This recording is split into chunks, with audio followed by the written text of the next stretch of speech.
Assalamualaikum warahmatullahi wabarakatuh. Perkenalkan, saya Risnawati, NIM 859421453.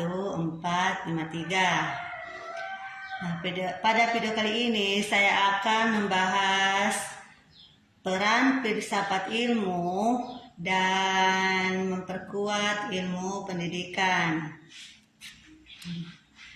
Nah, filsafat ilmu adalah landasan berpikir yang memiliki hakikat ilmu, cara memperoleh ilmu, serta nilai-nilai yang terkandung di dalamnya. Sedangkan ilmu pendidikan adalah pengetahuan yang mempelajari dengan cara membimbing, mengembangkan, dan mengubah potensi menjadi lebih baik. Keduanya memiliki hubungan timbal balik yang erat, ya. Yang pertama, bagaimana filsafat ilmu mengawasi dan memperkuat eksistensi, keilmiahan, serta nilai-nilai dalam ilmu pendidikan. Nah, memperkuat eksistensi dalam ilmu pendidikan, filsafat ilmu menjawab dengan mendasar apakah pendidikan itu benar-benar ilmu. Nah, melalui kajian bahwa ilmu pendidikan memiliki objek kajian yang jelas, metode penelitian yang sistematis, dan kebenaran yang dapat diuji, sehingga keberadaannya diakui sebagai ilmu yang sah dan berdiri sendiri, bukan sekedar praktik biasa. Nah, menjamin keilmuan pendidikan, keilmiahan, dan filsafat ilmu mengawasi bahwa ilmu pendidikan tidak keluar dari kaidah ilmu pendidikan, teori hingga penarikan kesimpulan. Semuanya harus logis dan objektif dan dapat dibuktikan dan tidak didasarkan pada dugaan semata. Menegakkan nilai-nilai dalam ilmu pendidikan ini menanamkan nilai kebenaran, keadilan, kemanusiaan, dan kebermanfaatan. Nah, yang kedua, bagaimana pendidikan yang bermakna dan bernilai turut memperkuat filsafat ilmu. Hubungannya itu timbal balik, ya. Nah, kalau filsafat ilmu menguatkan pendidikan, pendidikan berkualitas juga mengembangkan filsafat ilmu lewat cara sebagai berikut ini, ya.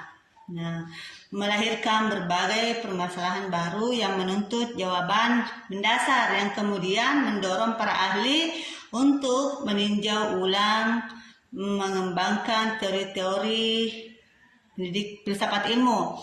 Praktik pendidikan bermakna menjadi pembuktian nyata bahwa konsep-konsep filsafat ilmu itu benar dan tidak diterapkan, sehingga filsafat ilmu makin terwujud dan tidak hanya menjadikan pemikiran kosong. Pendidikan ini juga melatih berpikiran kritis, sistematis, dan rasional pada manusia yang menjadi dasar utama bagi lahirnya pemikiran baru, ya.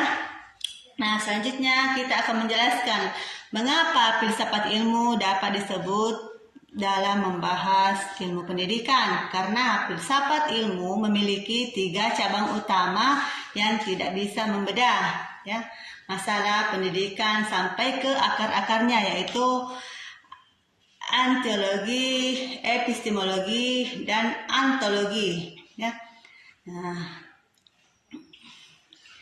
Nah, antologi membantu kita memahami tujuan pendidikan, hakikatnya peserta didik, dan pembelajaran yang tidak menyimpang. Epistemologi, bagaimana ilmu diperoleh, ya, bagaimana menyampaikannya, ya, gitu, ya.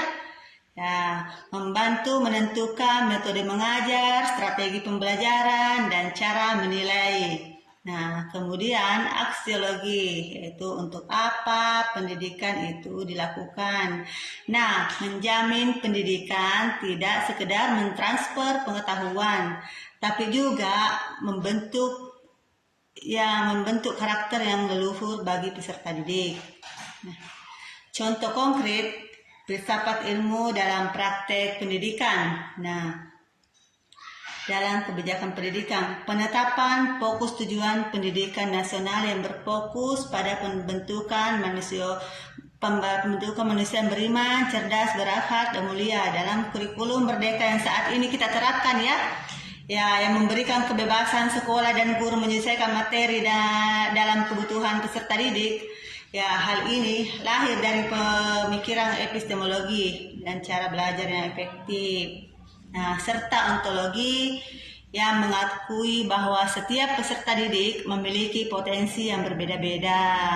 Nah, dalam proses pembelajaran, guru menggunakan metode diskusi, praktek, mengajar, bermain. Ini adalah penerapan filsafat ilmu yang baik ya, melalui pengalaman yang nyata dan cara berpikir yang aktif. Nah, kesimpulannya, filsafat ilmu adalah pondasi yang menjadikan ilmu yang kokoh dan tetap bermakna. Sebaliknya, nah, praktik pendidikan yang baik juga terus menyempurnakan filsafat ilmu itu sendiri. Nah, keduanya ini saling melengkapi demi terciptanya pendidikan yang berkualitas. Ya, cukup sekian video yang saya bawakan. Wassalamualaikum warahmatullahi wabarakatuh.